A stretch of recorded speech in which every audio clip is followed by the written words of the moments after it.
सहारनपुर में रिश्तों की आड़ में जमीन हड़पने का आरोप, फर्जी मामा ने कराया दान पत्र, पीड़ित ने एसएसपी से मांगी सुरक्षा। सहारनपुर के सरसावा थाना क्षेत्र से धोखाधड़ी और कूटरचना का गंभीर मामला सामने आया है, जहां एक अशिक्षित युवक की पैतृक जमीन कथित तौर पर फर्जी रिश्ते के सहारे हड़प ली गई। खुद को मामा बताने वाले व्यक्ति पर पीड़ित को बहला फुसलाकर दान पत्र कराने, मारपीट और जान से मारने की धमकी देने का आरोप है। कार्रवाई न होने से आहत पीड़ित ने अब एसएसपी से न्याय और सुरक्षा की गुहार लगाई है। जी, क्या नाम है आपके, कहाँ के रहने वाले आप? मेरा नाम आलमगीर है, मैं अलीपुरे का रहने वाला हूँ। थाना कौन सा लगता है? थाना सरसावा लगता है। अच्छा, क्या हुआ आपके साथ? मेरी ज़मीन जो है ना, मुझे आधार कार्ड पहचान पत्र बनवाने के लिए जो है ना, वो मामा थे नहीं थे, मेरे सगे मामा नहीं थे वो। उन्होंने कहा, कहने लगा मैं तेरा सगा मामा हूँ और तेरे जन्म प्रमाण पत्र, पहचान पत्र और आधार कार्ड वगैरह मैं तेरा बनवाऊँगा, जहाँ कहूँगा वहाँ अंगूठे लगा दो। तो उन्होंने मेरा जो है ना दान पत्र में ज़मीन नाम करा ली। मुझे नहीं मालूम था कि ये क्या करवाया है इसने। मुझे बाद में मालूम चला कि ये इसने तो ज़मीन तेरी जो है ना दान पत्र में करवा ली है। तो मैं पुलिस के पास गया। पुलिस के पास जो है ना थाने के अंदर मेरी सुनवाई नहीं हुई, तो फिर मैं यहाँ आया। यहाँ आने के बाद जो है ना इन्होंने कहा, कहने लगे जी हम तो इंक्वायरी करेंगे तुम्हारी। अच्छा, आप फिर क्या उस युवक के पास भी गए थे? उस युवक के पास गया तो उसने मुझे जान से मार देने की धमकी भी दी और हमारी कोई बात सुनी नहीं। और इन मामाओं में से भी एक आदमी गए तो उसे भी जो है ना यूँ कहा कि मेरे पास आने की और इसे लाने की कोई ज़रूरत नहीं है, और लाओगे तुम भी जेल जाओगे और इसको मैं मारवा दूंगा। जी, बड़े भैया, क्या नाम है आपका? मोहम्मद फारूक। आप क्या लगते हैं इनके आप? ये हमारे परिवार से ही है बच्चा। क्या हुआ इनके साथ? इसके साथ में बड़ा जुल्म हुआ जी। ये बहुत गरीब बच्चा है, इस पर ना घर है, ना दर है, ना कुछ है। और इसे सहका कर भका कर उसने जो सगे मामा थे ना उनके पास नहीं जाने दिया और इसे लगा कर ला रहे, अब तेरी कोई आईडी नहीं, तेरे मामा वो मदद नहीं कर सकते, जो मैं कर दूँगा। इस तरह के वो दिए। इसे वहाँ ले गए तहसील में और दान पत्र लिखवा कर उसके भी हन्ने से और तेरा प्रमाण वो बनवा रहे हम, पहचान पत्र, और साइन करो ये बस तू। के नाम थी, इनके नाम ही? इसी के नाम थी ज़मीन। ये हमारे परिवार का सदस्य है। इसके दादा और हमारे दादा एक भाई थे सके। दस्तावेज आपके पास भी है सारे?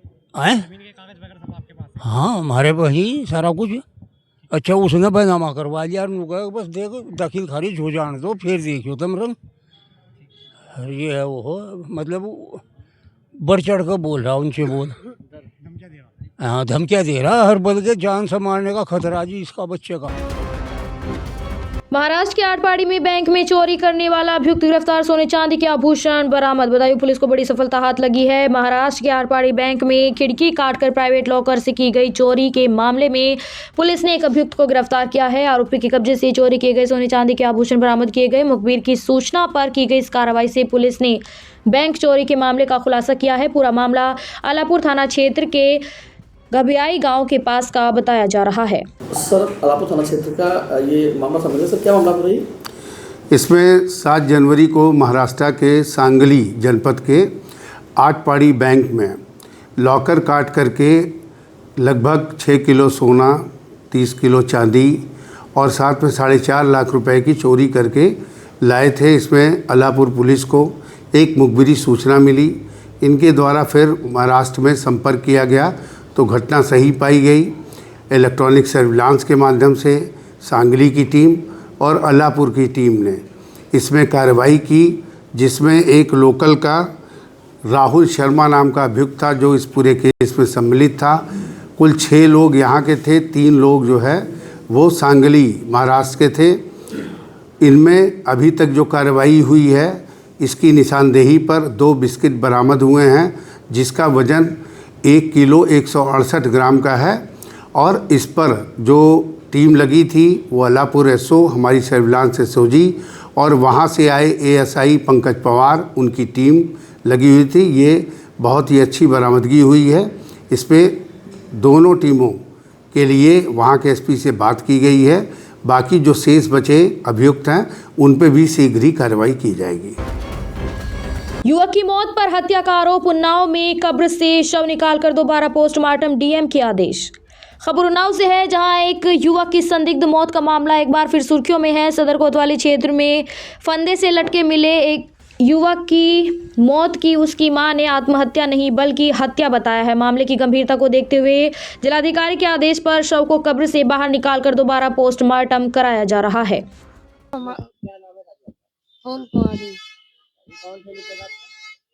लड़का दिनेश 29 तारीख को बारात रहे और 29 तारीख को हम गए थे। शाम के ने सामने वाली को चाबी दे के रहन और फोन वो करे सुनहिन क्या लेके कि अम्मा आ रही कि नहीं आ रही। हम कहा भैया हम आ रहे हैं। कल अम्मा आओ, बहुत मारा है, पैसा ले ली नहीं। और का कहती हमका बहुत मारा है, पैसा ले ली नहीं। और जल्दी आओ अम्मा, 3 दिन से खाना नहीं खावा है, खाना बनावा है, हम खाइबे। तो हम कहा आ रहे हैं। हम कहा कौन कौन? कला अभिलाष, राज, बाबू, ये मारा है नहीं और जो झगड़ा किया है नहीं।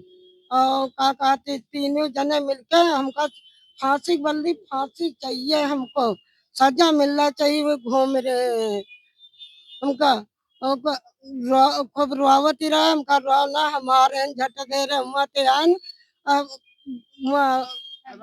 हैबतपुर तेरे हुआ आज मराला पर 100 रुपया टेम्पो वाले दिन की जल्दी हमका हरदई पुलपा उतारो भैया। वह उतारे न बस वहाँ गए न बस वही के बीच में यहाँ मारी मोरी के चले गए के मारा दरवाजा वड़के रहा है और दीवार टूट जा रहा है। सब तब कब निखरे भरे का वह रुमाल पड़ा रहा है, कोकरम खून लगा रहा है और सब कुछ वहाँ शीशी पड़ी रहा है।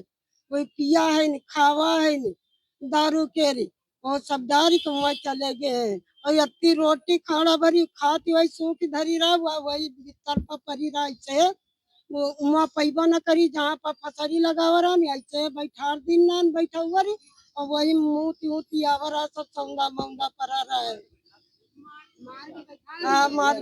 कार्रवाई की गई मालूम? हमारी कोई सुनवाई नहीं है। चौकिन भी हुआ रहा है तो वही में ये सब दरोगा रोगा जो चौकी रहा ये सब मिले हुए रहा है। वही क्या चोट मारा रहा कुकरन तो यो फच्चर रहा वो भी नहीं आवा। यहाँ नाक पर निशान ना वो भी नहीं आवा, कुछ भी नहीं आवा। वैसे तो हम कहा दोबारा हम करवाब और हमारी सुनवाई हो कार्रवाई। कोई सुनवाई कार्रवाई नहीं है। और दरोगा जी उल्टा बोलते हैं, कह रहे हैं कि तुम्हारे पास पैसा हो तो हमको दो, तुम्हारी सुनवाई करें। हमारे लगे पैसा नहीं है। नहर सिल्ट का अवैध परिवहन कर रहे 3 ट्रैक्टर पकड़े गए, खनन अधिकारी की कार्यवाही। इटावा से बड़ी खबर है, जहां नहर सिल्ट का अवैध परिवहन कर रहे 3 ट्रैक्टरों को खनन विभाग ने रंगे हाथों पकड़ लिया। इस कार्रवाई से अवैध खनन और परिवहन करने वालों में हड़कंप मच गया है। पकड़े गए सभी ट्रैक्टरों को पुलिस की मदद से थाने में खड़ा कराया गया है। नहीं चलेगी, होगी तेरी तानाशाही नहीं चलेगी। अहिल्याबाई होलकर घाट ध्वस्तीकरण के विरोध में कांग्रेस का धरना। सहारनपुर में सरकार पर तीखा हमला, प्रधानमंत्री को बताया दूसरा औरंगजेब। सहारनपुर में कांग्रेस कार्यकर्ताओं ने बनारस में महारानी अहिल्याबाई होलकर द्वारा निर्मित प्राचीन घाट के ध्वस्तीकरण के विरोध में जोरदार धरना प्रदर्शन किया। कांग्रेस नेताओं ने इसे हिंदुओं की आस्था और ऐतिहासिक धरोहर पर सीधा हमला बताते हुए केंद्र सरकार पर गंभीर आरोप लगाए हैं। राष्ट्रपति के नाम जिलाधिकारी को ज्ञापन सौंपा। देखिए, जो बनारस में एक मणिकर्णिका घाट था 1771 में बनाया गया था रानी अहिल्याबाई द्वारा। तो ये इतिहास की जो चीज़ें थी, जो धरोहर थी, जिसे संजोया जाना था, जिसे आने वाली नस्लों को जो हम लोग बताते कि ये उस महारानी द्वारा घाट बनाया गया था, उस घाट को तोड़ दिया गया और लोगों को बताया गया कारण कि विकास। क्योंकि देखो, इतिहास जो है विकास का विषय नहीं है, इतिहास है संजोने का विषय। इतिहास को आप संजोते और विकास के दूसरे रास्ते आप लोग निकालते। आपने वहाँ कॉरिडोर के नाम पर भी 150 से 200 मंदिर जो 500-600 साल पुराने मंदिर थे, इस सरकार तोड़ दिए। लेकिन भारतीय मीडिया ने, किसी मीडिया ने ये नहीं दिखाया टीवी पर कि जो सरकार हिंदुओं की भावना भड़काकर वोट लेकर सरकार में आई थी, आज वही सरकार हिंदुओं के मंदिरों पर बुलडोजर चला रही है। जो हम लोग सुना करते थे कि औरंगजेब ने मंदिर गिराए, मैं ये देखने को आ रहा है, हमारे देखने को आ रहा है कि नरेंद्र मोदी से ज़्यादा हिंदुस्तान में किसी ने मंदिर नहीं तोड़े होंगे। ये हमारी आंखों के सामने, इनसे बड़ा औरंगजेब दूसरा हमें नहीं दिख रहा। मंदिरों के मंदिर को तोड़ने जा रहा है, अगला कदम यही होगा। देखो, हमारे पास सड़क और संसद दो ही रास्ते हैं, और जो हिंदुओं के सबसे बड़े संत शंकराचार्य जी, वो लोग प्रदर्शन कर रहे थे। कल उनका रथ भी उठाकर फेंक दिया गया और उनके समर्थकों को घसीट कर मारा गया। मुजफ्फरनगर गौशाला रोड पर हिंदू संगठनों का धरना प्रदर्शन, हनुमान चालीसा पाठ के बीच बढ़ा तनाव। मुजफ्फरनगर के शहर कोतवाली क्षेत्र स्थित गौशाला रोड पर उस समय तनाव की स्थिति बन गई जब मोहल्ले वासियों के साथ हिंदू संगठनों के लोगों ने धरना प्रदर्शन शुरू कर दिया। प्रदर्शन के दौरान हिंदू संगठन के कार्यकर्ताओं ने हनुमान चालीसा का पाठ किया। बताया जा रहा है कि हिंदू बहुल्य बस्ती में मुस्लिम समाज के एक व्यक्ति द्वारा मकान खरीदे जाने को लेकर क्षेत्रवासी नाराज हैं। मौके पर स्थिति को नियंत्रित करने के लिए पुलिस बल तैनात है। आज धरना दिया है आप लोगों ने, क्या पूरा मामला है? देखिए, पिछले कुछ दिनों से, कुछ महीनों पहले हमारे यहाँ 2 मकान गैर संप्रदाय के व्यक्तियों ने हिंदू बस्ती के बीच में खरीद लिए थे, जिसके लिए हम काफ़ी समय से प्रयासरत हैं। उनसे हमने बहुत प्रयास करा, विनती करी, निवेदन करा, प्रशासन के समक्ष अपनी बात रखी कि आप अपने मोहल्ले में रहें, अपने मोहल्ले में रहें, हमें परेशान ना करें। ये मांस मदिरा का सेवन करना, ये हड्डियाँ डालना, इस प्रकार के कृत्य ना करें, हिंदू बस्ती को परेशान ना करें। लेकिन ये हट धर्मिता पे माने में अड़े हुए हैं, अपनी बात से नहीं हट रहे हैं। आप ध्यान रखें, ये जो लैंड जिहाद चल रहा है, लैंड जिहाद हम मोहल्ला गौशाला में नहीं होने देंगे, रामपुरम नहीं बनने देंगे, इसे मल्लपुरम नहीं बनने देंगे। इसके लिए प्रत्येक हिंदू समाज एकत्रित है, मोहल्ले का बच्चा खड़ा है। हम विनती करते हैं प्रशासन से तुरंत इन मकानों को खाली कराया जाए। खाली नहीं होंगे तो हिंदू धर्म अपने हिसाब से कार्रवाई करेगा, जैसा मोहल्ला कहेगा वैसा कार्य होगा। प्रत्येक बच्चा हिंदू धर्म के लिए खड़ा था और खड़ा रहेगा। आपका नाम? मेरा नाम राम कुमार है भैया। राम कुमार जी, यहाँ पर धरना दिया जा रहा है, क्या मामला है? भैया, यहाँ पर ये सब हिंदू बस्ती है, हमारे यहाँ पीछे सब। हमने यहाँ 2 मकान मुसलमानों ने खरीद लिए हैं, क्योंकि उन पर पता नहीं पैसा कहाँ से आ रहा है, हमारी समझ से बाहर है पैसा कहाँ से आ रहा है कि 2 मकान ले लिए। 1 करोड़ 5 लाख रुपए का यहाँ एक और सड़क से उतरते ही प्लॉट लिया है। कई करोड़ रुपए की जमीन खरीद रहे हैं। और हमने इनसे रिक्वेस्ट करी थी, भैया इधर पीछे मुसलमानों का मोहल्ला है, इधर मुसलमानों के मोहल्ले में अपने मकान बना लो, यहाँ हिंदू मोहल्ले में बसो। हमने इनसे कई बार रिक्वेस्ट कर ली, कई बार बात कर ली इनसे। हम एक ही रिक्वेस्ट करते हैं कि हम यहाँ हिंदू मोहल्ले में किसी भी मुसलमान को नहीं बसने देंगे। मुजफ्फरनगर AMIM के नेता अरशद राणा को फोन पर जान से मारने की धमकी, SSP से सुरक्षा की मांग। मुजफ्फरनगर से बड़ी खबर सामने आ रही है, जहां मीरापुर उपचुनाव में AMIM के प्रत्याशी और पार्टी नेता अरशद राणा को फोन पर जान से मारने की धमकी दिए जाने का मामला सामने आया है। अरशद राणा ने इस संबंध में वरिष्ठ पुलिस अधीक्षक को शिकायती पत्र सौंपकर अपनी सुरक्षा बढ़ाने की मांग की है। बैनर भी मिला हुआ, उसके बाद भी क्या जरूरत पड़ी जी, मतलब ऐसा है ना, मतलब जिस तरीके के ये हालात पैदा हुई है, ये परसों रात लगभग मैं क्षेत्र में था, अपने मीरापुर विधानसभा क्षेत्र में टंडेड़ा गाँव में। उसी वक्त मेरे पास फ़ोन आया, 8:30 बजे थे लगभग, और उसने मुझे सीधी धमकी दी है और ये कहा है कि तू जहाँ भी है उत्तर प्रदेश में, जहाँ भी है तुझे वहीं, तू यूपी का है और तू बहुत ओवैसी साहब की वीडियो साहब कहाँ लगाया उसने, ये बोला है कि ओवैसी की वीडियो डाल रहा है। तो क्या मांग करते हैं, इसमें क्या खतरा आपको? साहब से अपनी सुरक्षा, जानो माल की जो सुरक्षा के लिए गुहार लगाई है कि आप मेरी सुरक्षा बढ़ाई जाए। जिस तरह की मेरे साथ में ये हालात हो रहे हैं, क्योंकि मैं घर में अकेला हूँ, तो मैं प्रशासन से मांग की है कि आप जो मेरा प्रार्थना पत्र है उस पर मुकदमा लिखवाएं। तो कप्तान साहब ने तुरंत मुकदमे के आदेश दे दिए थाना सिविल लाइन को। अलीगढ़ में वर्चस्व की जंग, दिन दहाड़े ट्रैक्टर शोरूम पर फायरिंग, टॉप बदमाश बनने की कोशिश में फैली दहशत।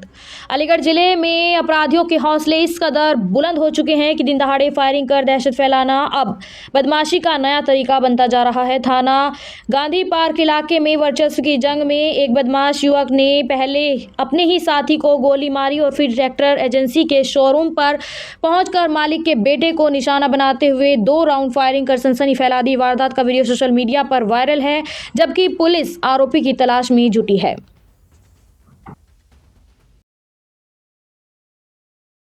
क्या नाम है आपका? मैं पिंटू चौधरी और फरेंद्र कुमार। अच्छा जी, बताइए। मैं सोनाल का ट्रैक्टर डीलर हूँ अलीगढ़। और हाथरस, मेरे बेटा हैं दोनों, अलीगढ़ और हाथरस। वीडियो वायरल हो रहा है ये आपके सोनालिका एजेंसी पर। हाँ सर। वीडियो फायर करते हुए गड्डी का, तो क्या मामला था, कौन था वो व्यक्ति? वो जो है यहाँ सबने देखो है और जो हमारे जो पूरे स्टाफ ने देखो, यश बता रहे हैं, यश दाऊदपुर को लड़का है, यश ठाकुर। हाँ, वो जो है रंगदारी और वैसे काम अपना बच्चा बनावे को, अपना जो नाम करवे को अलीगढ़ में व्यापार, ऐसे आदमी को जो है टारगेट करते है। वो जो है हर बार जो है जो मान लो वहाँ पे कम से 85 केस चल रहे होंगे। बहुत ही बड़ो बदमाश है। के पिताजी ने जो है हरदुआगंज बीच बाजार में विवेक ठाकुर जो होते हैं उनने गोली मारी अपने वर्चस्व के लिए, अपना नाम करने के लिए। और वो जो है लड़का, उनको लड़का है, वो भी जो है यही उन्हीं कदमन पे चल रहा है। और वहाँ पे मेरे केस लग गए। पुलिस भी बड़ी परेशान है बातें, वो रोज तीसरे दिन नई औगार पास देती। सर, एक व्यक्ति का वीडियो सोशल मीडिया पर वायरल हुआ है गोली चलाने, क्या मामला?